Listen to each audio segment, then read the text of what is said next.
Hi friends, welcome to my channel. ఈ రోజు నేను చికెన్ చిక్కుడుగా కాంబినేషన్ లో కర్రీ చేస్తున్నాను.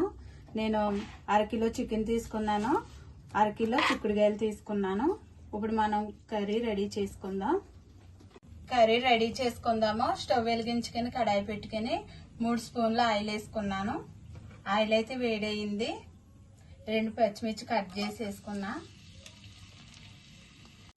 ఇప్పుడు మనం మీడియం సైజు 2 ఉల్లిపాయలు కట్ చేసి వేసుకోవాలి.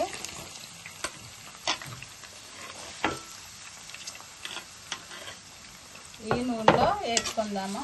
2 నిమిషాలు మూత పెట్టి మగ్గనిద్దాము. 1 స్పూను సాల్ట్ వేసుకుందాము. ఉల్లిపాయలు మగ్గుతాయి.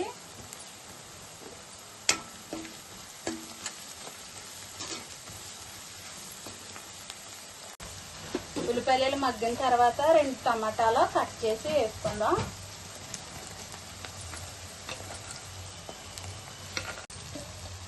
ఇవి కూడా 2 నిమిషాలు మూత పెట్టి మగ్గనిద్దాము ఆయిల్లో.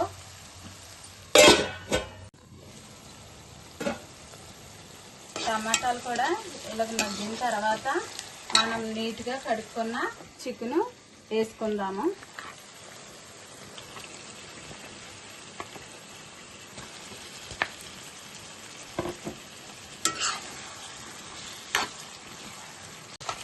చికెన్ ఇలా కలుపుకున్న తర్వాత మనం 2 స్పూన్లు అల్లం వెల్లుల్లి పేస్ట్ వేసుకుందాము. అల్లం వెల్లుల్లి పేస్ట్ కూడా వేసుకుని ఇలా కలుపుకొని మూత పెట్టుకుని మగ్గనిద్దాం 2 నిమిషాలు. చికెన్ ఇలాగ నూనెలో మగ్గిన తర్వాత మనం నీట్గా ఒలుసుకొని, లోపల పురుగులు ఉంటాయి, చిక్కుడుకాయలు ఇలాగ నీట్గా ఒలుసుకోవాలి.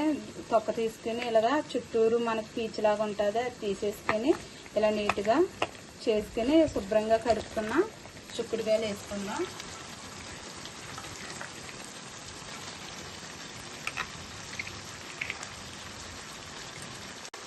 ఇవి కూడా ఇలా కలుపుకొని 2 నిమిషాలు ఇవి కూడా మగ్గనిద్దాము మూత పెట్టుకుని.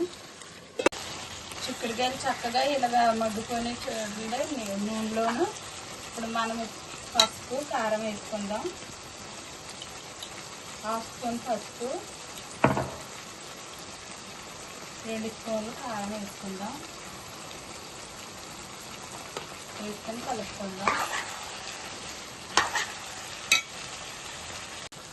ఇలా కలుపుకొని కారం పసుపు ఇప్పుడు మనం కొంచెం ఒక అర గ్లాసు వాటర్ వేసి కలుపుకుందాం. ఇప్పుడు వాటర్లో చికెన్ చిక్కుడుకాయ చక్కగా కలిసేలాగా ఉడికించుకుందాం.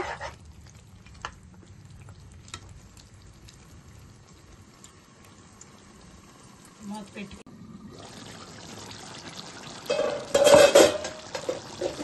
ఇలా మనం మధ్య మధ్యలో కలుపుకుంటూ ఉండాలి, చికెన్ అడుగు పట్టకుండా.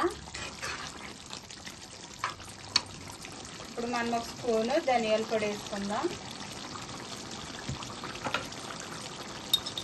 1 స్పూను గరం మసాలా వేసి కలుపుకుందాం.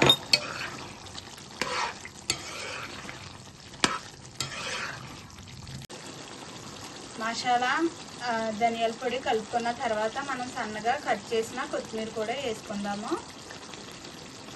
కొత్తిమీర కూడా వేసుకుని 2 నిమిషాలు ఈ మసాలా కొత్తిమీర చికెన్కి పట్టిలాగా 2 నిమిషాలు ఉడికించుకుందాం మూత పెట్టుకొని. చిక్కుడుకాయ చికెన్తో ఇలాగా కర్రీ అయితే చాలా బాగుంటుంది ఫ్రెండ్స్. మీరు కూడా ట్రై చేయండి. నచ్చితే లైక్ చేయండి, షేర్ చేయండి, సబ్స్క్రైబ్ చేయండి. Bye friends.